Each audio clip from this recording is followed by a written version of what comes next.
Salut, moi c'est Paul et aujourd'hui je vous propose d'enfiler votre blouse avec Aïda.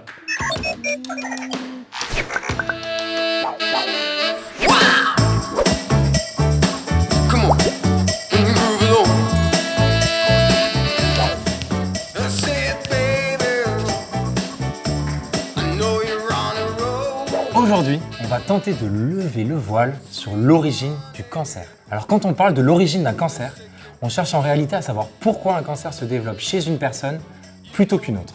Diagnostiqué dès l'Antiquité par Hippocrate, le cancer naît de plusieurs anomalies à l'intérieur d'une cellule. On dit que le cancer est une maladie multifactorielle, c'est-à-dire qu'il n'y a pas une seule cause, mais bien plusieurs. Il existe d'abord des facteurs extérieurs auxquels nous sommes exposés. On sait que les causes de certains cancers sont à rechercher dans nos habitudes de vie et notre environnement par exemple. Et c'est surtout le cas chez les adultes. S'exposer au soleil de manière prolongée, par exemple, peut augmenter le risque de survenue d'un cancer de la peau. Donc mettez de la crème.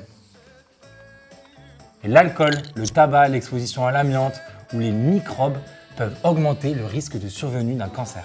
Dans tous les cas, ces facteurs vont abîmer une molécule capitale située au cœur de chacune de nos cellules, l'ADN. L'ADN, c'est quoi? C'est l'équivalent d'un gros disque dur qui pilote le fonctionnement de chacune de nos cellules. Et le soleil, le tabac ou l'alcool viennent endommager ce disque dur, un peu comme des micro-rayures. Et celles-ci peuvent provoquer la transformation d'une cellule normale en une cellule cancéreuse. Mais notre environnement n'est pas le seul facteur à l'origine des cancers et il existe aussi des causes internes. L'origine des cancers est parfois génétique. En fait, il existe une anomalie dès le départ dans notre ADN, une erreur accidentelle du disque dur en quelque sorte. Et puis parfois, on ne sait pas exactement pourquoi une cellule devient cancéreuse. D'ailleurs, on ne connaît pas réellement l'origine des cancers chez l'enfant. On pense que les cancers des enfants pourraient commencer à se développer très tôt et même pendant la période du développement embryonnaire. En fait, au cours de cette période, les cellules se multiplient abondamment et on pense que parfois, une des cellules pourrait garder cette capacité à se multiplier.